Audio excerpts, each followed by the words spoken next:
The sky hung heavy over Arlington National Cemetery.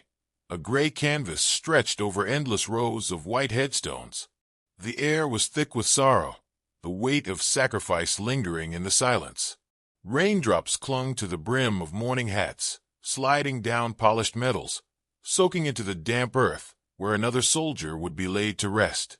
At the heart of the gathering stood General Nathaniel Carter, his crisp uniform pristine despite the drizzle. He was a man who had witnessed countless battles, had led men into war, had delivered news to grieving families. But this was different. This was personal. Major William Daniels had been more than a soldier. He had been a friend, a brother in arms. And now Carter stood here, watching as Daniels was lowered into the ground, the finality of it a bitter pill to swallow. The honor guard moved in practiced unison, their rifles raised in salute.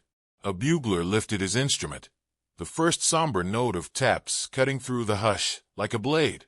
The mourners bowed their heads, their grief an unspoken bond, the weight of loss pressing upon them all. Then, like a jagged tear in the solemn fabric of the moment, a voice rang out, sharp, commanding, wholly out of place. "Get down! Hands where I can see them!" The words sliced through the air, turning heads, stiffening backs. Gasps rippled through the crowd. Soldiers, trained for war but unarmed for mourning, instinctively braced, their hands twitching at empty holsters.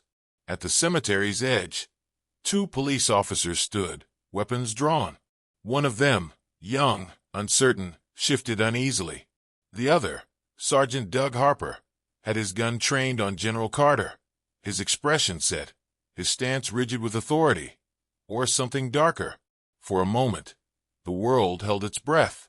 Then Carter spoke, his voice low, steady, filled with the kind of command that had led men through fire and hell. "Do you know what you're doing, Sergeant?" The tension crackled like a live wire. The widow's fingers clenched around the folded flag in her lap. The honor guard exchanged glances, their bodies rigid, waiting. Every person in that cemetery, every soul gathered to honor a fallen hero, was now witnessing something else entirely, something that would leave a mark far beyond this grave.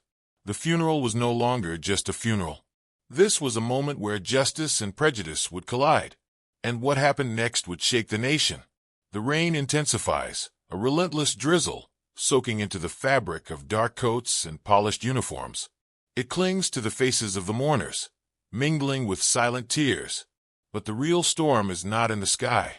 It is here, in the tension thick enough to choke the air, in the unwavering stare of General Carter and the shaking grip of Sergeant Harper's gun.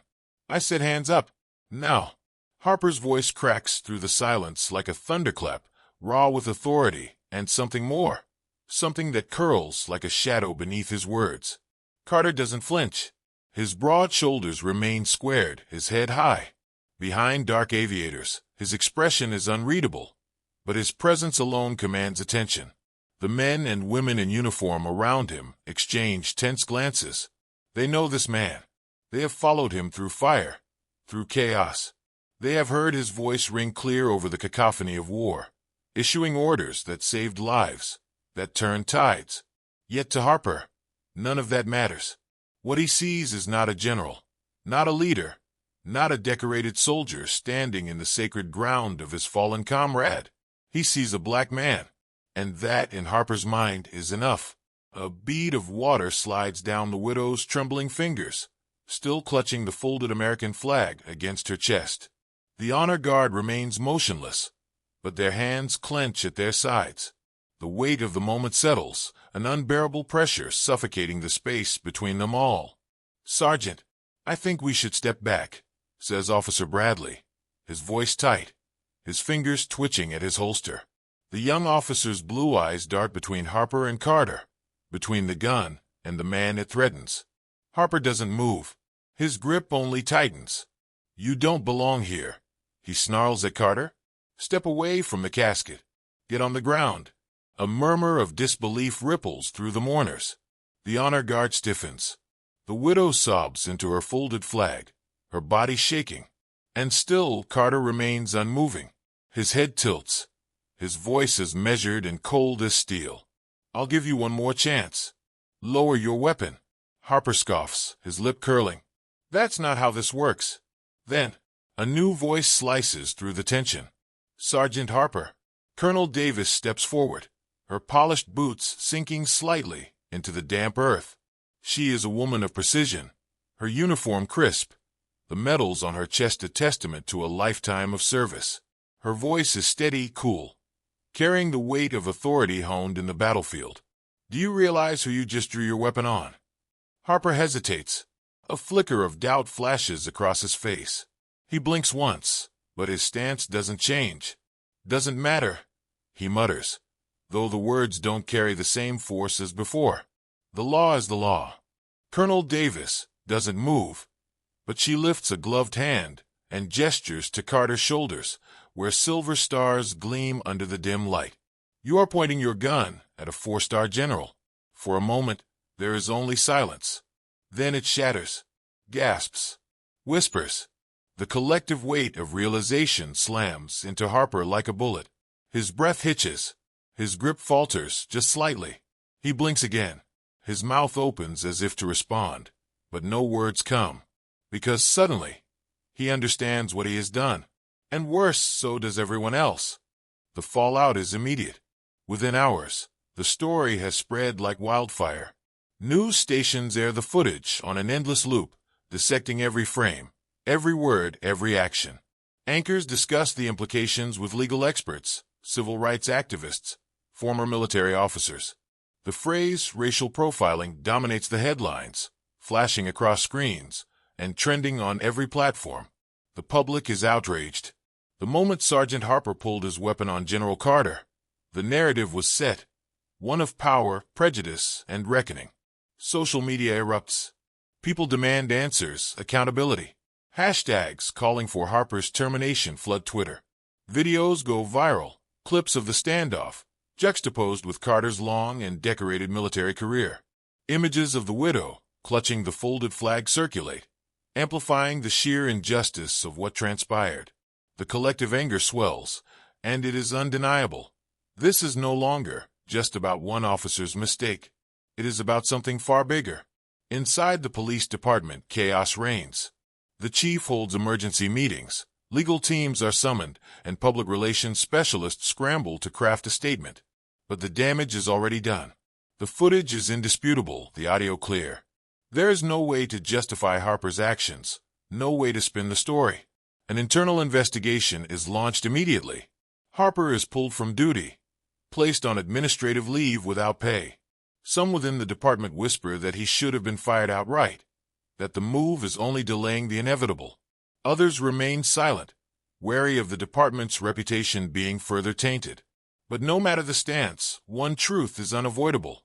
This scandal is not going away anytime soon. Statements begin pouring in. Soldiers who were present, their testimonies echoing the same sentiment: disbelief, disgust, outrage. Fellow officers speak out, some publicly, some in hushed voices behind closed doors. Even the widow, her voice trembling but firm, delivers a statement through her attorney.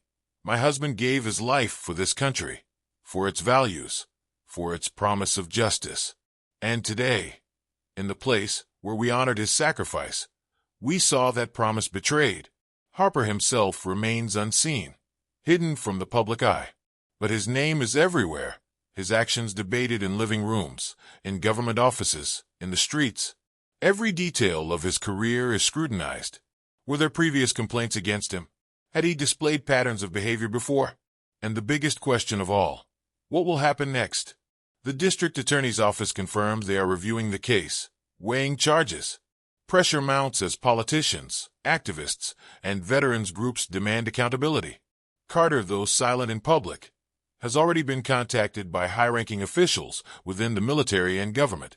His calm demeanor at the funeral was praised, his refusal to escalate the situation a testament to his character.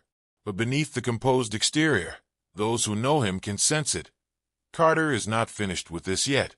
Public protests begin. People gather outside the police department, holding signs bearing Harper's name and the words, "Justice for Carter." The city, once calm, feels different now, charged with an energy that cannot be ignored. And then the news breaks. Harper is officially suspended, pending further legal review. But for the people, for the soldiers who stood witness, for the widow who cried as the gun was raised, for Carter himself, one thing is clear. A suspension is not enough. Justice is coming. The courtroom hums with a quiet tension, a pressure that thickens the air and weighs down on every person in attendance. The gallery is full, rows of uniformed soldiers, grieving families, reporters scribbling furiously in their notepads. The glare of cameras flashes in rapid succession, capturing every flicker of emotion, every shift in posture. The nation is watching. Doug Harper, once a man who moved through the world with unchecked authority, now sits small in his chair. His hands are clasped, his knuckles white. The pristine blue of his former uniform is long gone, replaced by the dull fabric of a prison jumpsuit. He shifts uncomfortably, eyes darting across the room. He has been in courtrooms before, but never like this. Never as the accused. The judge, an older man with a face hardened by decades of justice, leans forward and clears his throat. His voice is steady, devoid of sympathy. We are here today to deliver judgment on the case of the state versus Sergeant Doug Harper. A hush falls over the room as the charges are read aloud. Unlawful use of force.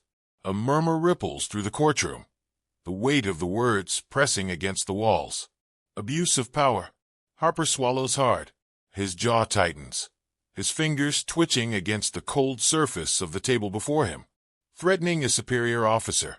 The final charge lingers in the air. The weight of it is crushing. The silence that follows is deafening. Witness after witness is called to the stand. Soldiers who stood at that funeral, who saw firsthand the moment Harper drew his weapon. They recount the scene in excruciating detail. One by one they speak. Men and women in uniform, each voice a hammer striking the final nails into Harper's fate. The widow steps forward. Her hands tremble, but her voice does not. "That was my husband's funeral," she says, her eyes locking onto Harper's. "That was supposed to be a day of honor, of remembrance. But because of you, it became something else entirely." Harper does not meet her gaze. He stares at the table, his breathing shallow. Then comes the final moment. The judge, his expression unwavering, straightens in his seat. "Sergeant Doug Harper, you have been found guilty on all counts. You are hereby sentenced to life in prison without the possibility of parole." A gasp ripples through the courtroom. The words land like a gavel against stone, echoing through the chamber. Harper's face drains of color. His mouth opens slightly, as if to argue, but nothing comes. His knees shake. The realization sets in, this is it. The same system that once shielded him has now turned against him. The bailiff steps forward. The clink of handcuffs fills the silence. Harper barely moves as they are secured around his wrists. His head drops forward slightly, shoulders hunched. The weight of a lifetime behind bars is settling on him like a boulder. The judge nods, and with a final, heavy voice, he says, "Take him away." Harper stumbles slightly as he rises.